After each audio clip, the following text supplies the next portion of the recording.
Good day, ladies and gentlemen, and welcome back to the channel. And this is not how I usually start videos, but I am out here at my local Harley dealer, Prairie Harley Davidson, because I got a message today that said they got in the new 2025 Fatboy Icon, and it's already sold. So if I want to get some video, I need to get out here.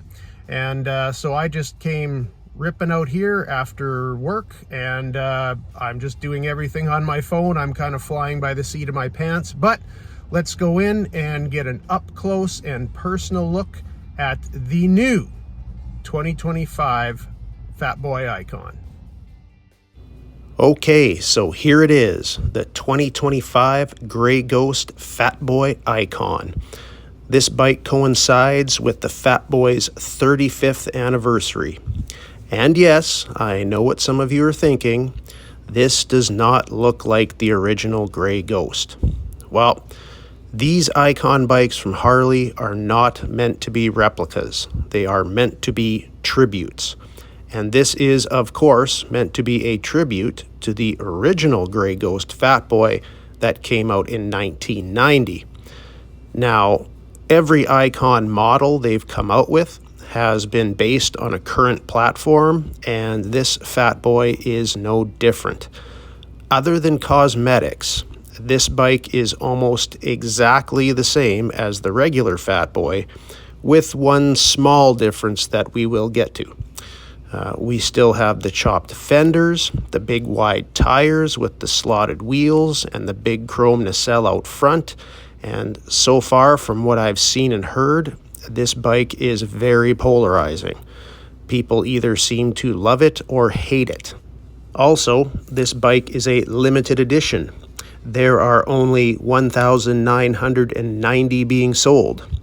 Each dealership will get one, or possibly two based off their sales. But one thing I can pretty much guarantee, and that is that they are going to sell. And you will pay a little bit more for it. The regular Fatboy starts at $22,599 US or $27,299 in Canada.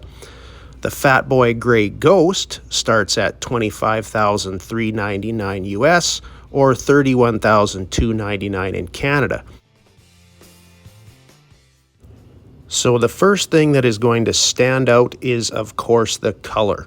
And you better wear your sunglasses on this one, because this is the reflection finish.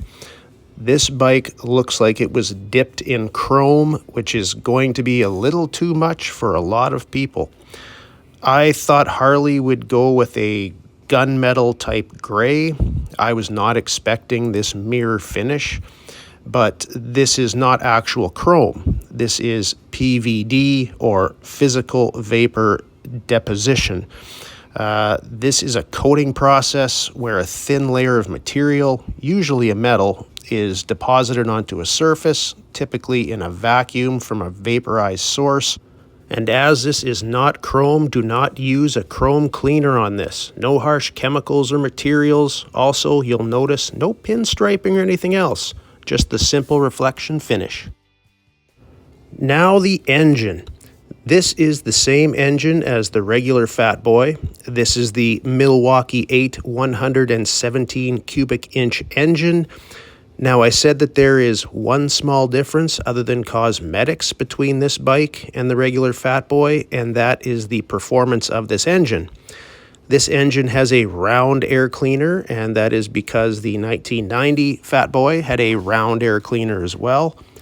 But the difference is that this round air cleaner does not breathe quite as well as the regular Fatboy's forward-facing air cleaner. With the stock cleaner, the regular Fatboy makes 104 horsepower and 126 foot-pounds of torque.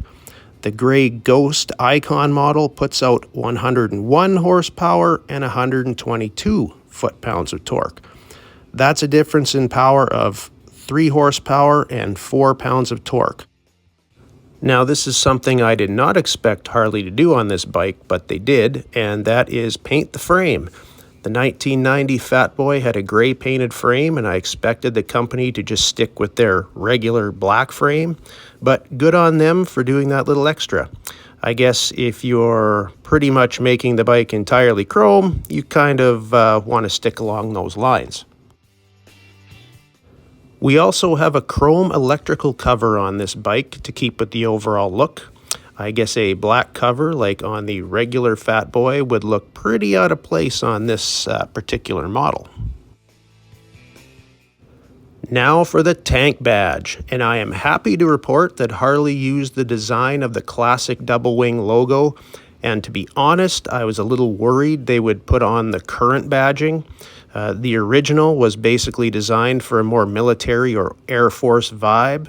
If you've watched this channel, you have heard me bitch about the Fatboy's medallions that they've come out with over the years. But on this bike, I'm glad they used the iconic badging. I prefer a decal, but this is all right too. The medallion is in a brushed silver finish, and they even went as far as to put the yellow rings surrounding the star in the middle, just like in 1990. But unfortunately, with it being silver and the tank in that reflection finish, the badge doesn't stick out very much and almost gets lost in the glare.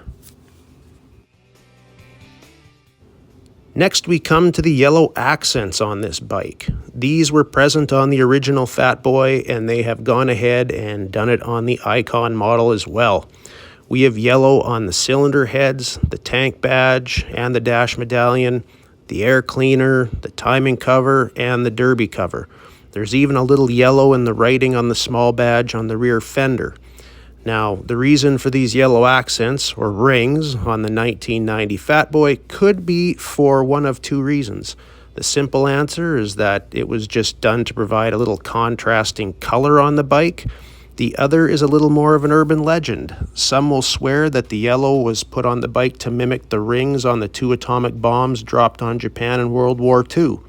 Either way, I doubt we'll ever know for sure. I was hopeful that the company would do something for the seat on this bike, and they did. They didn't go all out and make a seat like the original with that big passenger pad. But the rider's seat is close. Harley still used the stock seat from the regular Fatboy, but they did add the extra flap and lacing as the classic Fatboy seats had from about 1990 to the mid-2000s. They also added a leather tank strap, somewhat like the bikes from that era used to have, which is also a nice little nod to the original. Now, one thing that I did not realize looking at pictures and even at first in person was the casings. The salesman at Prairie Harley pointed out the casings are not black like on regular bikes. On this Fatboy Icon, they are almost a granite color. It's a nice little touch that I don't think Harley themselves even made a point to show. It just makes it a little more different from their regular bikes. And here's a little something extra.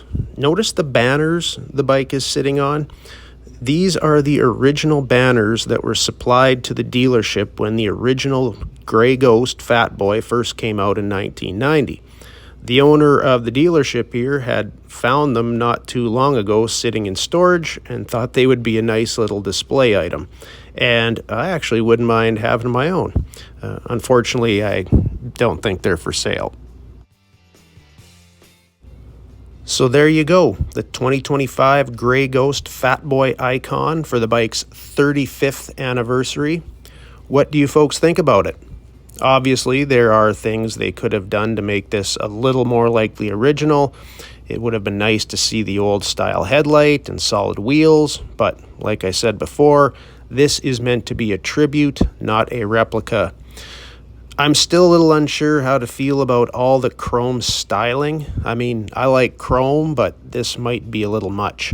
It's definitely not subtle, and this could literally blind you or somebody else if the sun hits it right. I imagine it's going to reflect some heat in the sun as well. But that should do it for my up-close and personal look at the Fatboy Gray Ghost.